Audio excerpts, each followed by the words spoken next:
What's up everyone, it's Vivi and welcome back to the channel. So it's been a while since I talked about A Hat in Time, which is an awesome looking upcoming 3D platformer. This game has been in development for a long time now. I think we got an alpha build trailer like 3 years ago. Some YouTubers even had the chance to play the beta demo back in 2015. It had a successful Kickstarter which began in 2012. It surpassed all its stretch goals, which one of them is Grant Kirkhope, composer of Yooka-Laylee and Banjo-Kazooie. That's pretty sweet. A Hat in Time was initially planned for only PC and Mac. Now the team had later thought of the Wii U, but they hadn't promised anything. But they did have plans for other consoles. The game is running on the Unreal Engine 3, which is supported on all consoles, and about the Wii U version, like I said, the team had made no promises. You can find this on their Kickstarter campaign page. Apparently the console had outdated support, and because of that, I guess they encountered some issues. So it seems like the Wii U version never came to fruition. Looking at how Yooka-Laylee was supposed to get released on the Wii U, which is a game which runs on the Unity engine, I don't know if this has been like a business decision in the end. Well, Platonic Games had said that they had also experienced issues with the Wii U version, so I'm not gonna get too much into that. Anyways, as for the general idea of the game will have 5 chapters, aka 5 massive worlds, which look very colorful and very interesting. According to their main website, 2 other chapters will get revealed in the future as DLC. You can actually find a small description on their website. Chapters and acts. A Hat in Time is split up into 5 story segments, chapters, and each chapter is split into several acts. If you have ever played Super Mario 64, this is the same as choosing different stars on the same level. You have different objectives and the environment changes depending on the act you have selected. As for the main collectible, the main protagonist, who goes by the name Hat Kid, has to collect fuel, which looks like a bunch of hourglass. She needs to refuel her ship in space. Like I said, the game looks very colorful, and if I quickly compare this to Yooka-Laylee, this platformer looks more action-packed. I'm not hating on Yooka-Laylee, I absolutely loved Yooka-Laylee. This does have collectathon aspect to it, but the aspect of battling, it's much more present. It's heavier, right? Yooka-Laylee is a pure collectathon. Looking at this one, it's a mix of both. And this game also seems to have some dark moments actually. Solving a murder, and I like how they're like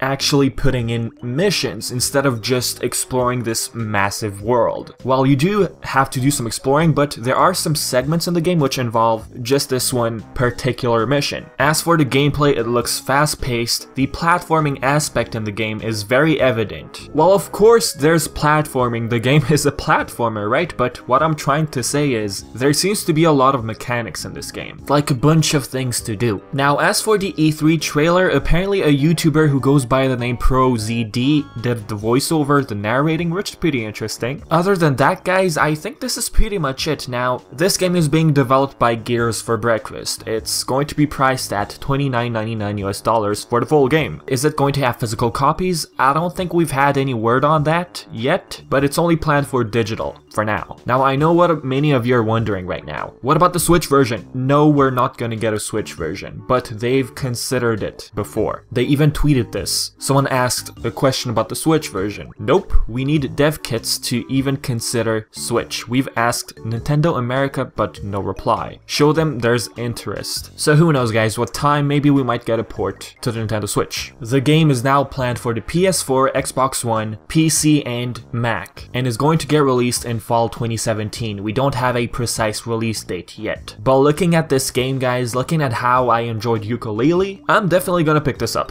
Not only you're exploring massive worlds, which is something I enjoy a lot, but you also have like these very interesting and unique missions. It's not that I didn't enjoy Yooka-Laylee, I enjoyed the game like I said, but I feel like they took what I enjoyed from Yooka-Laylee and Banjo-Kazooie and added like a layer of a bunch of new interesting things. Like actual missions you have to follow. Now some of you might take this as, hey, Yooka-Laylee should have been like A Hat in Time. But the thing with that game is, the Kickstarter, it showed what the game was going to be like, and a lot of people had agreed with that. I mean, how can you explain the successful Kickstarter? People saw what Yooka-Laylee was going to be like. They agreed and they decided to fund the game. That's just how I see it. Now, I'm not gonna get too much into this discussion, but I am curious if you've played Yooka-Laylee. Seeing this trailer of A Hat in Time, how do you compare them? Leave your thoughts in the comments section below, and other than that, I've been Vivi and thank you for watching.